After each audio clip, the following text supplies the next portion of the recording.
1 week to reimagine the way you live.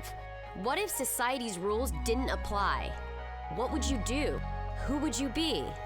Many find those answers in the Black Rock Desert at Burning Man. It's an event or an experience of sorts. Bring people together, build a community, experience art, play. It's why a number of tech entrepreneurs are among the tens of thousands who descend on the desert once a year. Weeks before this event, there's nothing there but sand.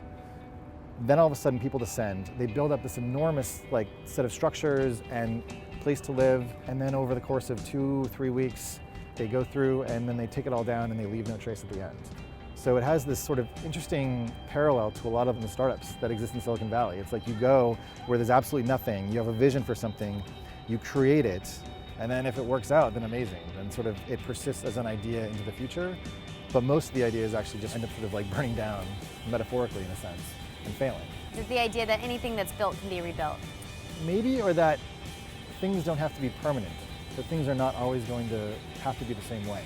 That in some ways you want to leave space for the next generation to come along and have their own say and their own sort of authorship of the way things should be. And that being too protective of it actually is missing the point.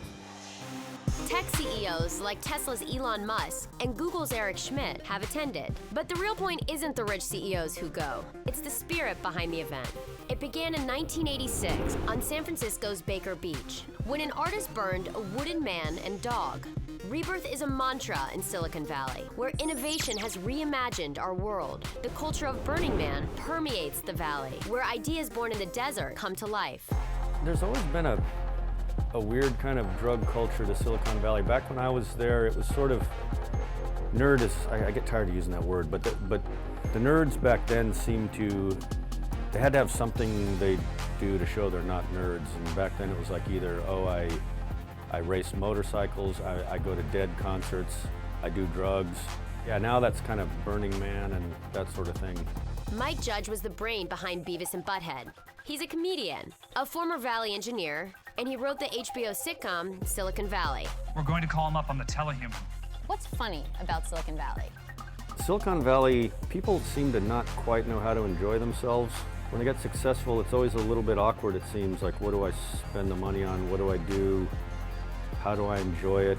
Everybody's using all these apps, and every day it's part of our daily life, and nobody thinks about who actually puts all this stuff together. It all tends to come down to Burning Man.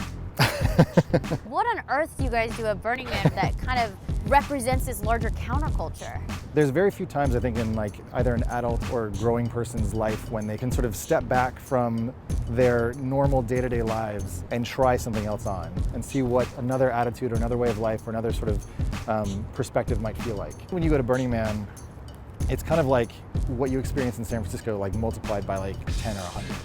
It's a very open environment where people are very open to new ideas. The kind of intellectual freedom that you have there doesn't really exist in a lot of other contexts. So I think you go there to sort of get rejuvenated in a way, to feel that freedom of thought, and then you come back here and you're motivated to bring that freedom, I think, to a lot more people.